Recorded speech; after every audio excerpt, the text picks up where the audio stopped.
오늘의 말씀 시편 119편 121절에서 128절은 히브리어 알파벳 16번째 글자인 아인에 해당하는 연입니다. 이 119편 121절에서 128절에는 우리가 아주 잘 알고 있는 너무나 유명한 말씀이 나오게 됩니다. 특별히 127절 다 같이 읽겠습니다. 그러므로 내가 주의 계명들을 금, 곧 순금보다 더 사랑하나이다. 아멘. 이 구절을 아마 모르시는 분들은 없을 겁니다. 그런데 왜 이 말이 나왔는지를 사실은 우리가 알아야 됩니다. 그 전의 구절이 이 121절부터 128절까지의 말씀의 핵심이 된다고 할 수가 있습니다. 126절 다 같이 읽겠습니다. 그들이 주의 법을 폐하였으니 지금은 여호와께서 일하실 때니이다. 아멘. 오늘의 제목은 이렇습니다. 다 같이 읽어보겠습니다. 지금은 주님이 일하실 때, 나는 순금보다 더 귀한 주님의 말씀을 깨우치고 사랑할 때. 아멘. 이 시인은 이렇게 이야기합니다. 내가 주의 계명들을 금, 곧 순금보다 더 사랑한다라고 고백하고 있는데 왜 그런지에 대해서 명확하게 그 이유를 이야기하고 있습니다. 지금은 여호와께서 일하실 때이기 때문이라는 겁니다. 그런데 121절부터 128절까지가 하나의 연으로 돼 있어서 이 시인이 제일 처음 주님께 이야기하는 소리를 들으면 왜 이렇게 이야기하는지, 왜 지금이 다른 때도 아니고 바로 지금이 여호와께서 일하실 때인지를 우리에게 명확하게 보여주고 있습니다. 121절 다 같이 읽겠습니다. 내가 정의와 공의를 행하였사오니 나를 박해하는 자들에게 나를 넘기지 마옵소서. 아멘. 지금이 지나면 이 시인은 자신을 박해하는 자들에게 넘기게 될 수도 있기 때문입니다. 시인을 박해하는 자들은 122절에 교만한 자들입니다. 더 나아가서는 그들이라고 이야기하는데 이 그들은 한마디로 이야기해서 126절입니다. 다 같이 읽겠습니다. 그들이 주의 법을 폐하여 싸우니. 아멘. 그들은 주의 법을 폐하는 자들입니다. 그런 가운데 놓여 있을 때 이 시인은 하나님께 기도를 이렇게 시작하고 있다는 겁니다. 121절 내가 정의와 공의를 행하여 싸우니. 아멘. 사실 이 121절부터 128절까지의 말씀과 또 오늘 오늘의 말씀의 본문으로 삼았던 이사야서 43장 19절은 상당히 많은 부분에서 비슷하다고 할 수 있습니다. 화면을 보시면 제가 자세하게 써 나왔습니다. 이 119편 121절에서 128절과 이사야서 43장의 공통점은 모두 다 저작 배경이 바벨론 포로기에 극도의 절망감이 팽배해져 있었을 때입니다. 그 근거가 되는 것은 123절에도 나와 있습니다. 정말 피곤할 때라는 겁니다. 그것도 주의 구원과 주의 의로운 말씀을 사모하게 피곤할 때라는 겁니다. 그 밖에도 121절에 박해가 있었던 때, 122절에 교만한 자들이 설칠 때, 126절에 주의 법이 폐해질 때, 그리고 128절에 모든 거짓행위가 마치 정의인 것처럼 공의인 것처럼 이 세상에 펼쳐지고 있을 때입니다. 또한 두 번째 공통점은 119편 126절과 이사야서 43장 19절에 나와 있는 것처럼 주님이 일하실 때에 대한 관심이 집중되어 있습니다. 이것은 단순하게 포로기, 이스라엘 백성 중에 남은 자, 렘넌트라고 하죠. 영어로는 이 남은 자 사상, 남은 자에게만 국한되는 관심사가 아닌 지금도 우리처럼 모든 신앙인들의 매일매일 주요 의제이기도 한 것입니다. 의제, 회의를 보면 어젠다라고 하죠. 또는 퀘스천이나 서브젝트라는 말을 쓰기도 합니다. 우리가 매일매일 삶 속에서 늘 우리가 이렇게 기도하지요. 하나님 역사해 주십시오. 역사가 뭡니까? 쉽게 말해서 하나님의 개입을 이야기하는 겁니다. 우리가 하나님께 요청을 드리는 것, 기도를 하는 것, 우리의 사상 속에, 관념 속에만 존재하는 하나님이 아니라 마치 우리가 부모님한테 또는 절대자에게 구체적으로 이것 해달라고 요구하는 겁니다. 과연 주님은 언제 행동하실까? 주님은 과연 언제 내 기도에 응답하실까? 내 삶에 어떤 방식으로 개입하실까에 대한 문제가 이 시인에게도 여실히 나타나 있습니다. 오늘의 말씀은 이런 것들에 대해서 구체적인 답변을 우리에게 제시해 주는 겁니다. 우리가 어제도 기도했고 오늘 아침에 눈 뜨자마자도 기도했던 것들이 각자 있을 겁니다. 궁금하지 않으십니까? 언제 그 기도에 대해서 하나님이 응답해 주실까요? 이 문제에 대해서 시인이 고민하는 것처럼 우리들도 주요 의제로서 어젠다로서 고민하고 있는 겁니다. 매일매일 우리 삶 가운데 정말 퀘스천 마크입니다. 반면에 차이점도 있습니다. 시편 119편은 기도하는 주의 백성 즉 성도의 입장에서 그려져 있다면 이사야서 43장은 반대로 하나님의 입장에서 말씀하고 계시다는 것이 큰 차이점입니다. 119편 오늘의 말씀 121절에서 128절이나 이사야서 43장이나 다를 바가 사실은 없는 겁니다. 오늘 121절을 볼까요? 처음에 정의와 공의를 이야기합니다. 이 121절에 제일 첫 번째 강조점은 히브리어 제일 첫 글자인 내가 행하였사오니입니다. 두 번째 강조점은 압박자, 박해자입니다. 122절의 첫 번째 강조점은 보증하사이고 두 번째는 교만한 자들입니다. 그러면서 우리가 하나님의 말씀과 같은 뜻으로 계속해서 반복해서 나오는 정의와 공의를 이야기합니다. 우리의 관심사가 곧 하나님의 뜻 안에서 이루어졌으면 좋겠습니다. 여기를 보니까 정의와 공의를 사실 비슷한 말인 것 같은데 아주 비슷한 말인 것 같은데 다른 글자로 이렇게 배열해 놓고 있습니다. 거의 짝말처럼 성경에 자주 등장합니다. 그러면 제가 물어볼까요? 정의, 공의 같은 말입니까? 틀린 말입니까? 사실 엄격히 말해서 정의와 공의는 별개의 이야기입니다. 오늘의 이 시인은 정의와 공의를 하나님의 말씀과 같이 하나님의 뜻과 같이 받아들이고 있습니다. 내 생각대로 이것이 정의라고 부르짖는 것이 아니라 하나님이 말씀하셨던 것들이 공의이고 정의라고 이야기합니다. 주님의 말씀을 이야기할 때 의롭다라는 말을 합니다. 오늘의 말씀 119편 122절에 보면 아주 멋진 말이 나옵니다. 주의 종을 보증하사 복을 얻게 하시고 교만한 자들이 나를 박해하지 못하게 하소서라고 이야기합니다. 표준세번역은 개역개정에서 정의와 공의를 공의와 정의라고 이야기하고 공동번역에서는 당신의 결정과 정의라고 이야기합니다. 당신의 결정, 하나님이 결정하신 것이 바로 공의라고 이야기를 하는 겁니다. 인간이 결정한 것이 공의가 아니라고 하는 겁니다.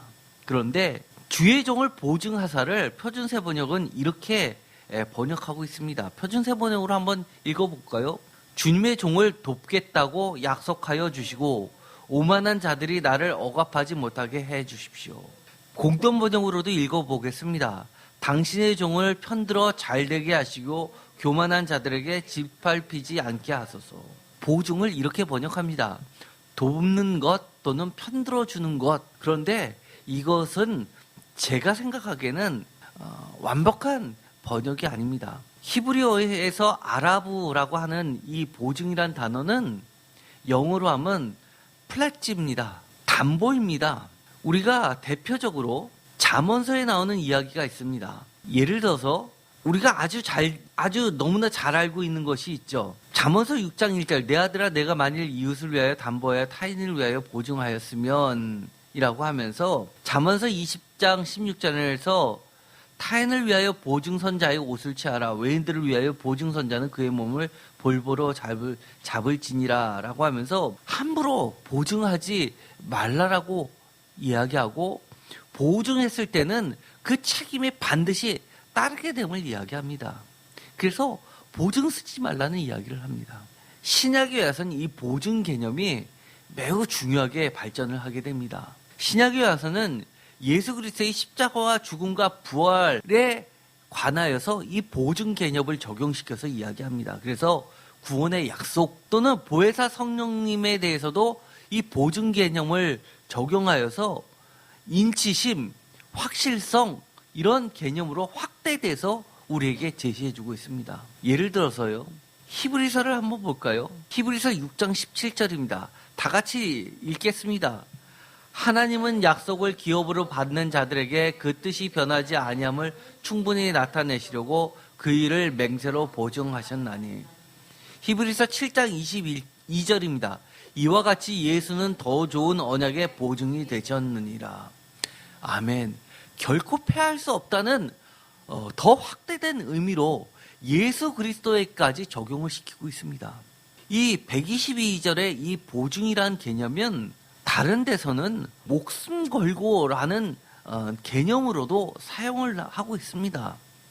개런티라는 말로도 번역을 하기도 하고 쉐어, 참여라는 뜻으로도 번역을 하는 데도 있습니다. 창세기 이 43장과 44장에 보면 야곱의 아들들이 다시금 식량을 구하러 요셉인지도 모르고 총리에게 다시금 갈 때 그가 요구했었던 막내 아들을 데려갔는데 아버지가 반대를 하니까 내가 그를 위해 담보가 되겠다라고 하면서 그를 다시금 살아서 데리고 오지 못하면 내 목숨을 아버지가 뺏어가도 좋다라고 할 정도로 목숨과 바꾸는 그런 개념으로도 이야기를 합니다.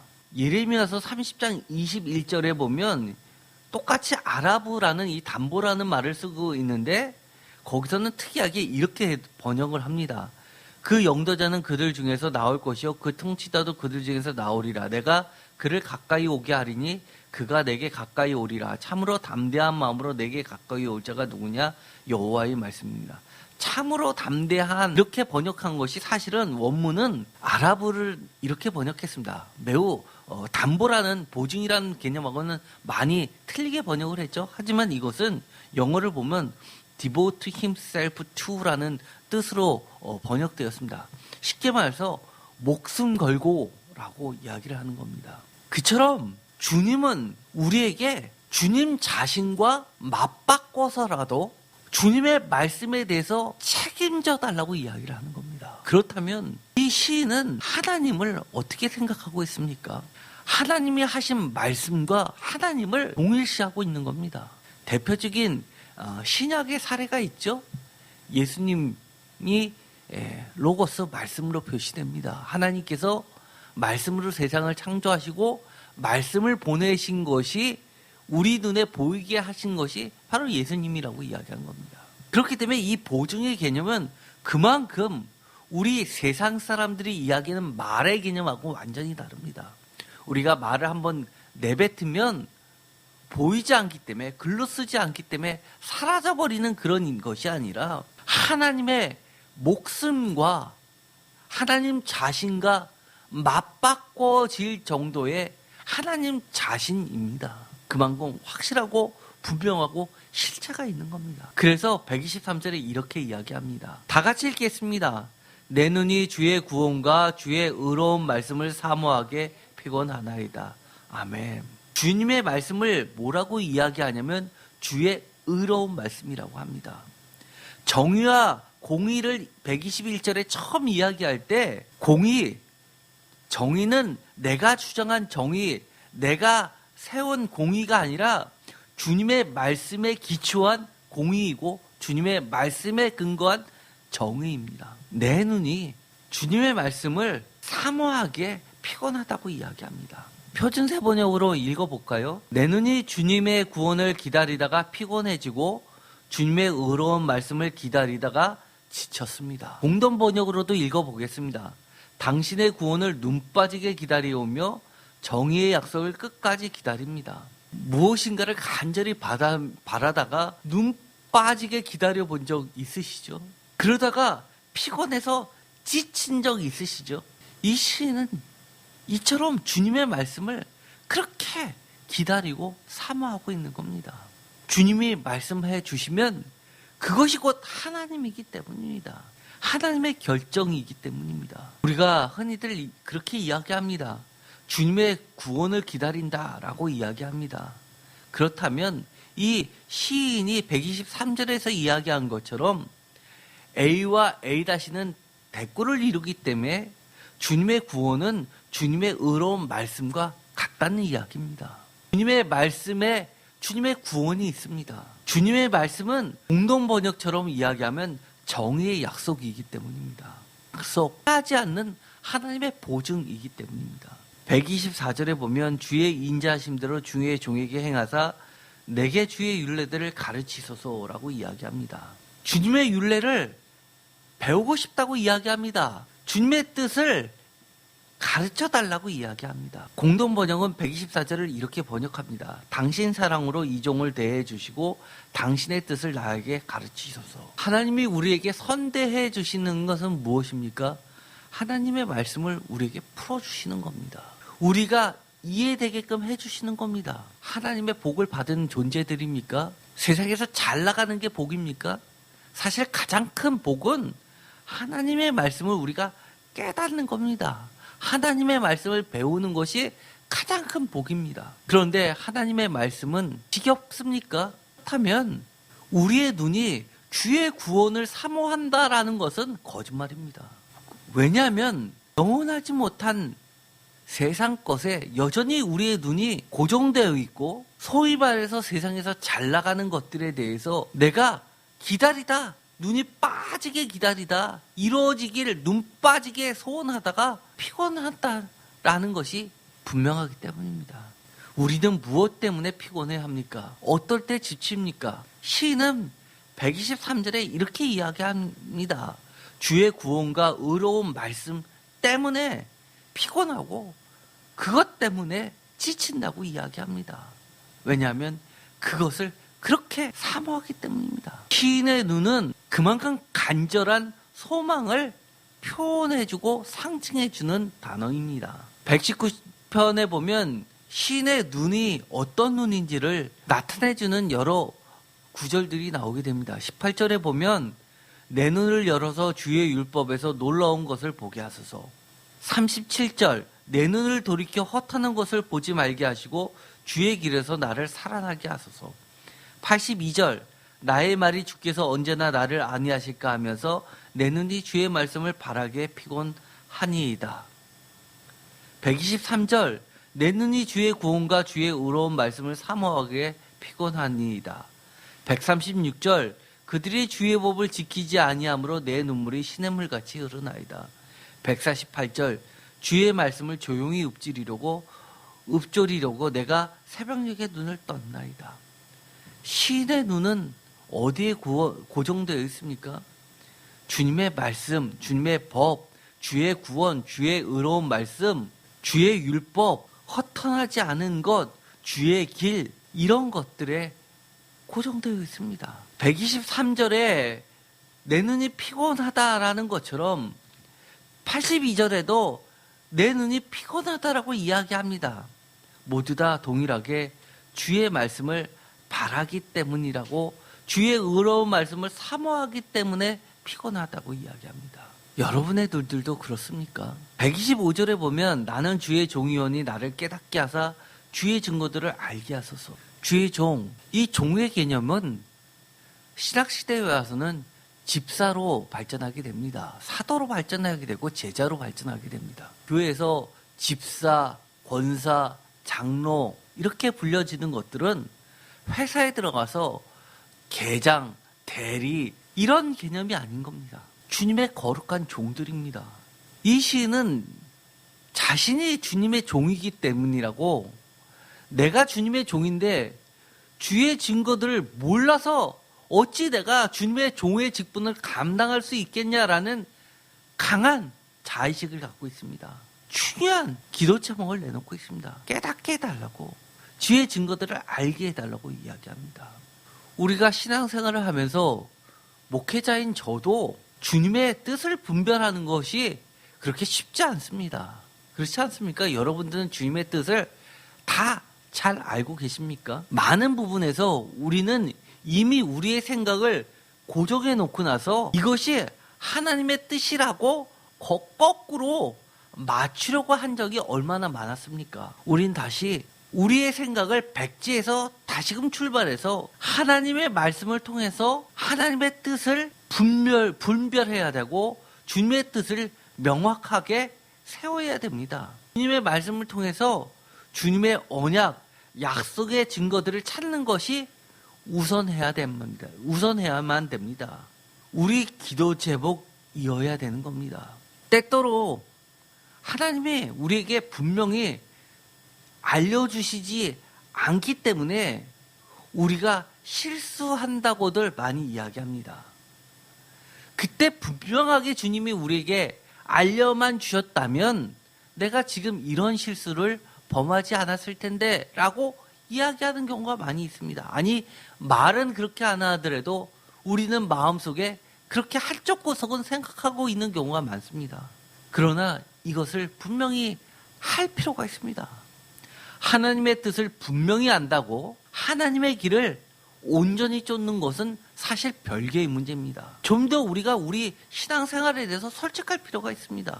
주님은 자신의 뜻을 전심으로 정말 눈 빠지게 소망하는 당신의 신실한 종들, 성도들에게, 백성들에게 은혜로 깨닫게 해주십니다. 나에게 있어서 하나님께서 깨닫게 해주신 그 말씀들을 이런저런 핑계를 삼아서 때로는 나의 욕심으로 그 은혜로 주신 말씀을 무시하거나 따르지 않는 경우들이 상당히 있습니다. 구체적으로 나에게 그런 경우는 어떤 경우들입니까? 시편 81편 11절부터 13절에 보면 하나님의 생각을 분명히 우리에게 명확하게 드러내신 말씀이 있습니다. 한번 다 같이 읽어볼까요? 내 백성이 내 소리를 듣지 아니하며 이스라엘이 나를 원하지 아니하였도다. 12절, 그러므로 내가 그의 마음을 완악한 대로 버려두고 그의 임의대로 행하게 하였도다.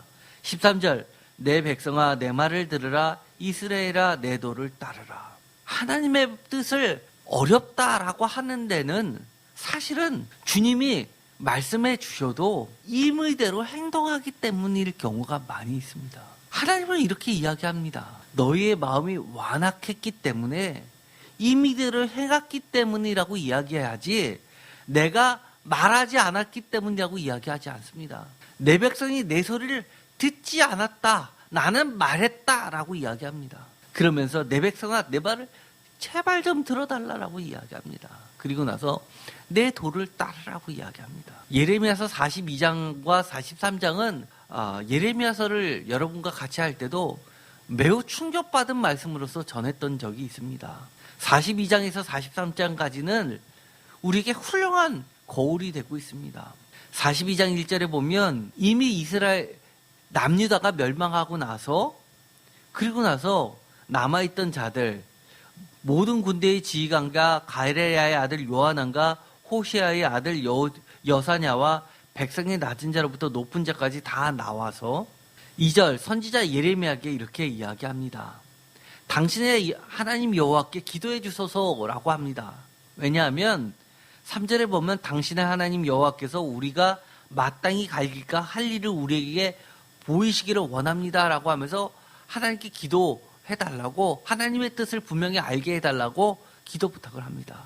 그러면서 자기네들이 그 말씀을 그대로 따르겠다고 이야기합니다. 그러자 예레미야는 기도를 합니다. 응답을 받았습니다. 42장 19절에 보면 이렇습니다. 유대에 남은 자들아 여호와께서 너희를 두고 하신 말씀에 너희는 애굽으로 가지 말라 하셨고 나도 오늘 너에게 경고한 것을 너희는 분명히 알려주십니다. 애굽으로 가지 말고 이미 폐허가 된 이 남유다 땅에 그대로 남아있으라는 겁니다. 20절 너희가 나를 너희 하나님 여호와께로 보내며 이르기를 우리를 위하여 우리 하나님 여호와께 기도하고 우리 하나님 여호와께서 말씀하신 대로 우리에게 전하라. 우리가 그대로 행하리라 하여 너희 마음을 속였느니라.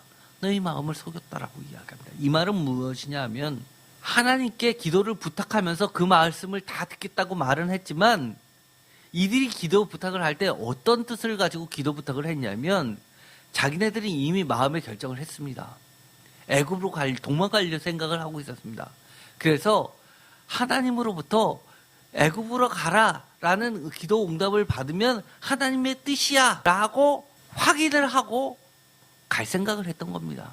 그런데 그 반대의 경우가 생겨났을 경우에 대해서는 그들은 생각하지 않았습니다. 반대로 하나님께서 말씀하시니까 애굽으로 가지 말라라고 하니까 그들이 대답했던 말이 나옵니다. 43장 3절입니다. 다 같이 읽겠습니다.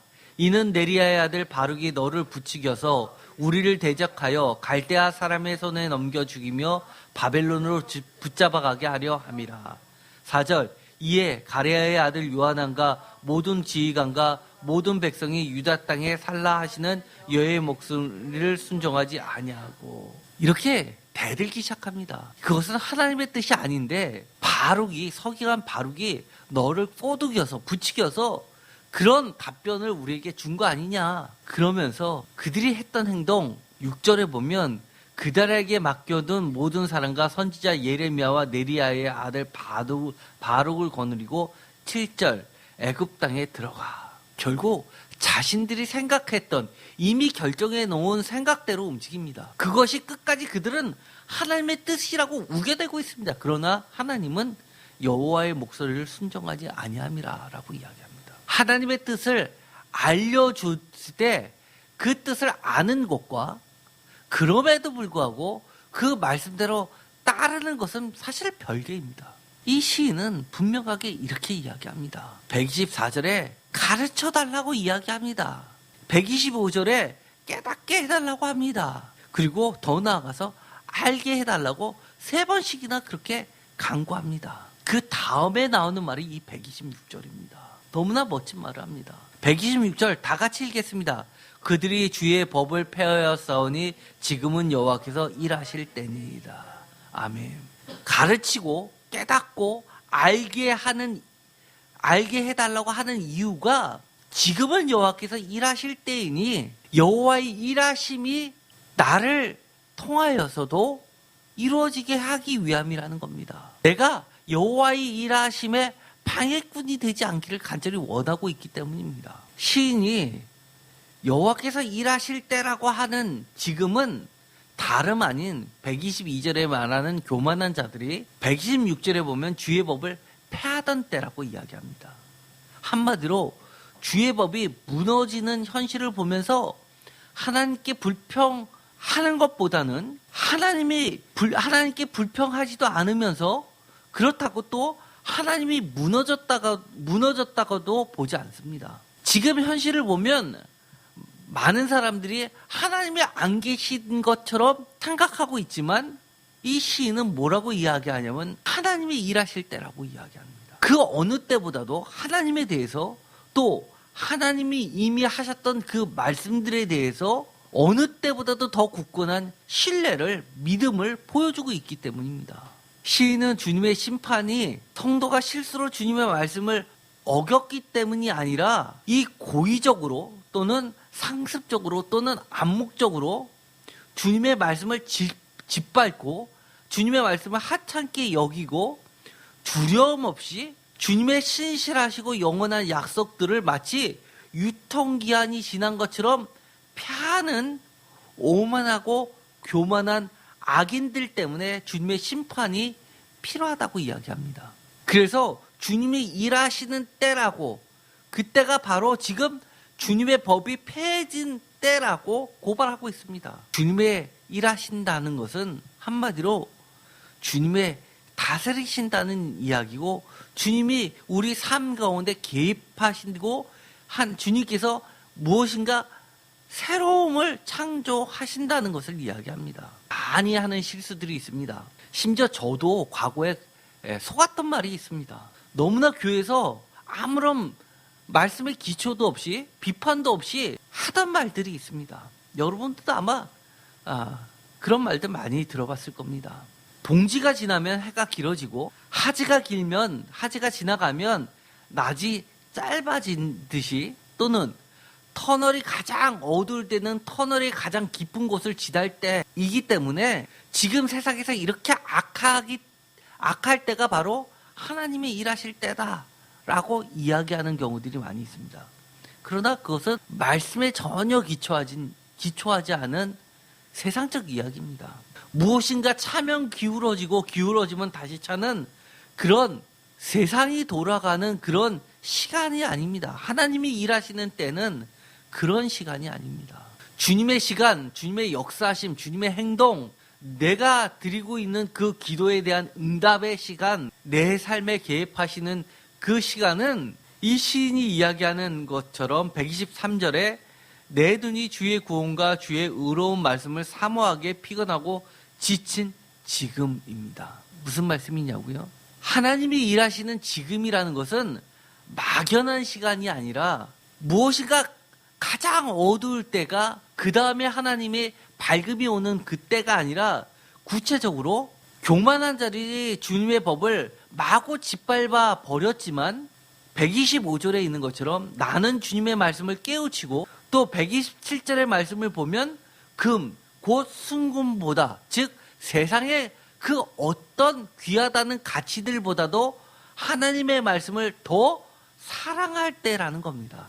좀 더 쉽게 이야기해볼까요? 하나님이 일하시는 때는 주님의 백성들이 하나님이 기뻐하시고 그토록 하나님이 찾으시는 일들을 주님의 백성들이 감당하고 있을 때 오늘의 말씀처럼 즉 하나님의 말씀을 깨닫기 위해서 주님의 말씀을 금보다 그 세상에 어떤 귀하다는 것보다도 더 사모할 때 주님은 주님의 일을 하신다고 약속해 주시는 겁니다. 이해되십니까? 주님은 주님의 일을 하십니다. 여건이 마련되었다고 여건이 성숙되었다고 일하시는 것이 아닙니다. 주님은 주님의 시간에 주님께서 주님의 일을 하시면서 우리는 주님이 기대하시는 일을 하게 만드십니다. 그것을 다른 말로 표현하면 아까 담보라는 말에 참여, 쉐어라는 뜻도 있다고 말씀을 드렸습니다. 은혜로 우리에게 주님의 시간에 참여할 기회를 초청받게 될 뿐이라고 이야기하는 겁니다. 악이 세상에 편만하다고 가득하다고 지금 세상이 가장 어둡다고 하나님이 일하시는 것이 아니라 우리가 주님의 말씀을 깨닫고 또 그 말씀대로 따를 때 그때 주님은 일하시는 겁니다. 비슷해도 복잡하게 이해관계에 얽혀져 있다 하더라도 우리가 단호하게 거부해야만 할 그런 것들을 과감히 거부해야만 됩니다. 그것을 한마디로 포장된 거짓이라고 이야기합니다. 이 시인은 128절에 보면 거짓행위라고 이야기하고 그것을 미워한다고 이야기합니다. 우리가 하나님이 기뻐하시고 우리에게 기대하시는 일을 감당할 때 우리가 할 수 없는 일, 기대조차도 할 수 없었던 전에는 보지 못하고 알지도 못했었던 주님만이 하실 수 있는 일을 우리에게 은혜로 주신다고 보증하고 계시는 겁니다. 이사야서 42장 9절, 19절, 이사야서 42장 9절, 43장 19절, 48장 6절에 보면 하나님께서 세를 창조하시는데 하나님께서 일을 하시는데 만약 우리가 진정으로 하나님의 뜻을 구하고 사모했다면 주님의 일하심을 믿고 기다리라는 겁니다. 주님은 지금까지 우리들이 보지 못했던 알지 못했던 새 일을 창조하시겠다고 한마디로 일하시겠다고 개입하시겠다고 우리 삶 가운데 역사하시겠다고 말씀해 주십니다. 하나님의 말은 사람의 말과 질적으로 다릅니다. 우리는 쏟아 부으면 사라지는 그런 소리가 아니라 세상을 창조하시고 그 권능과 영원히 변하지 않는 진리의 하나님의 말씀인 겁니다. 이사야서 42장 9절 이제 내가 새 일을 알리노라. 이사야서 43장 19절 보라 내가 새 일을 행하리라. 이사야서 48장 6절 이제부터 내가 새 일 곧 내가 알지 못하는 은비한 일을 내게 듣게 하노라. 광야에서 사막에 강을 내고 광야에 길을 내는 그런 일들 우리가 상상조차도 하지 못하는 일들이 벌어진다고 이야기합니다. 무엇으로부터? 하나님의 말씀으로부터. 그 일이 42장 9절에 보면 시작되기 전이라도 우리에게 말씀해 주신다고 말씀하시는 겁니다. 지금 당장 우리 눈에 보이지는 않지만 분명 주님은 일하고 계십니다. 그 사실을 굳게 그리고 간절히 이 시인처럼 눈 빠지게 믿으면서 기다리는 자에게 주님은 마침내 보여주십니다. 주님의 약속을 그 무엇보다도 믿고 기다리는 당신의 자녀들에게 주님의 은혜로 지금까지 보지 못했던 새해를 주님은 창조해 주십니다. 정말 할렐루야입니다. 이 126절이 지나고 여호와께서 지금은 일하실 때입니다 라고 하고 127절을 이렇게 시작합니다. 그러므로. 그리고 또 128절도 그러므로 라고 시작합니다. 사실 이 원문에는 이 그러므로가 캔이라는 단어입니다. 그런데 이 캔이라는 단어는 접속사인데 너무나 다양하게 쓰이는 단어입니다. 주로는 영어로 이야기하면 therefore, 그러므로라고 가장 많이 번역이 됩니다. 그렇게 번역하면 하나님이 지금은 여호와께서 일하실 때니이다. 그러므로 내가 주의 계명들 금 곧 순금보다 더 사랑하니이다 랄 때 이 그러므로를 이렇게 번역할 수 있습니다. 하나님이 일하심으로 내가 주의 계명들을 순금보다 더 사랑하나이다. 또는 because로 번역할 때도 있습니다. 그렇기 때문에입니다. 그러면 연관지어서 번역을 하면 이렇습니다. 지금은 여호와께서 일하실 때입니다. 주님께서 일하시기 때문에 내가 주의 계명들 금 곧 순금보다 더 사랑하나이다 라고 번역할 수도 있습니다. 또 이렇게도 번역할 수 있습니다. 영어로 이야기하면 이 can은 in as much로도 번역합니다. 뭐뭇으로 인해 뭐뭐만큼 뭐뭐라는 관점에서 라는 뜻입니다. 그렇다면 이렇게 번역할 수 있습니다. 지금은 여호와께서 일하실 때니이다. 하나님이 일하실 때로 인해서 하나님이 일하신 때만큼 우리는 더 순금보다 더 주의 계명을 사랑합니다 라고 번역할 수도 있습니다. 주님의 법을 사랑하는 이유가 뭡니까? 다시 제일 처음 제가 말씀드렸던 질문으로 돌아갈까요? 과연 언제 주님께서 우리 기도 제목들에 대해서 구체적으로 응답해 주시고 일하실까요? 여러분 궁금하시지 않습니까? 그러므로 라는 말을 통해서 우리는 이야기할 수 있을 겁니다. 하나님은 하나님의 일을 하십니다. 하나님은 하나님의 자녀들이 하나님이 기뻐하시는 일을 하실 때 바로 그때가 하나님이 일하실 때라고 우리에게 알려주시는 겁니다. 그러면 주님이 우리 기도에 응답하실 것을 지금 응답해 달라고 강력하게 요청할 수 있는 가장 큰 비결은 무엇입니까? 우리가 주님의 말씀을 더 사모하면 됩니다. 지금은 그 기도 제목을 이루기 위해서 내가 사방팔방 뛰어다닐 게 아니라 주님의 법을 우리에게 깨우쳐달라고, 가르쳐달라고, 알게 해달라고, 그리고 내가 그 말씀을 행할 수 있게, 따를 수 있게 해달라고 간절히 사모하고 바랄 때인다는 겁니다. 많은 사람들이 착각합니다. 내가 기도하고 나서 그 기도를 하나님이 들어주시려면 내가 무엇인가 막 그것을 위해서 사방팔방 뛰어다니고 노력해야 되는 줄 알고 있습니다. 그러나 주님은 이렇게 이야기하십니다. 사막의 길을 내는 건 내가 낸다라고 이야기합니다. 광야의 강을 내는 것은 내가 낸다고 합니다. 너가 물을 끌어와라 그렇게 이야기하시지 않는다는 겁니다. 주일날에는 예배에 우리가 집중하면 됩니다. 우리가 살기 위해서 주일날까지도 사방팔방 쫓아다니면서 그렇게 매달리지 않아도 주님은 우리가 주님의 말씀을 주의 계명을 곧 순금보다 더 사랑하면 주님께서 우리를 위해서 지금 일하고 계신 때입니다. 일하고 계십니다. 오늘 말씀을 다시 한번 생각하면서 제목을 다 같이 한번 읽어볼까요? 다 같이 읽겠습니다. 지금은 주님이 일하실 때 나는 순금보다 더 귀한 주님의 말씀을 깨우치고 사랑할 때. 아멘, 아멘입니다. 기도하고 마치겠습니다. 하나님, 오늘도 저희가 마음을 다하여 뜻을 다하여 정성스럽게 주님께 예배를 드립니다. 주님, 이 예배를 기뻐 받아 주옵소서. 주님, 우리가 우리의 노력과 생각대로 움직이지 않고 하나님이 기뻐하시는 이 예배를 드리고 있습니다. 주님, 지금 주님께서 일하실 때입니다. 주님의 일하심을 보증하셨음을 우리가 그 어느 때보다도 신뢰합니다.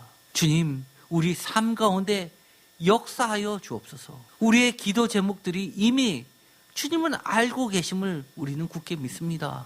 우리의 삶 가운데 광야에 길을 내시고 강을 내어 주시옵소서.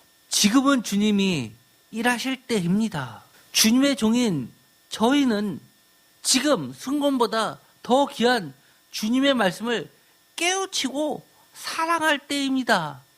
더욱 주님을 사랑하고 주님의 말씀을 믿고 신뢰하고 주님의 말씀대로 살아갈 수 있게 하여 주옵소서. 예수님의 이름으로 기도드렸습니다. 아멘.